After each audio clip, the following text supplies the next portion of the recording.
बहुत खांसी हो रही है, काम भी करा नहीं जा रहा, पहले काढ़ा बना लेती हूँ।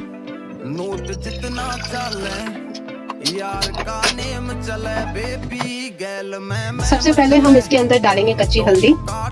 इसमें हम डालेंगे 2 काली मिर्च। काली मिर्च हम इसलिए डालते हैं ताकि हल्दी के अंदर कर्क्यूमिन जो है वो अच्छे से हमारी बॉडी के अंदर अब्सॉर्ब हो जाए। इसके बाद ये छोटा सा अदरक का टुकड़ा है मेरे पास, ये भी हम इसके अंदर डाल देंगे और इसके बाद हमें इसे कूटना है। अब ये देख सकते हो हमने इसे अच्छी तरीके से कूट लिया है और अब हम ये डालेंगे अपने पानी के अंदर। आओ जरा, इतने काढ़ा बन रहा है, जरा बाहर का मौसम तो देखो, कभी बारिश कभी धूप होती है, पता ही नहीं चलता आजकल मौसम कितना जल्दी जल्दी चेंज होता है। लो जी, हमारा काढ़ा भी तैयार हो गया, अब इसे छानते हैं और एंजॉय करते हैं। लो जी, हमारा काढ़ा भी तैयार है। अगली बार जब भी आपको खांसी हो, गले में दर्द हो, जुकाम हो, तो ये वाला काढ़ा जरूर बना के पीना एंड अमेजिंग वर्क करता है।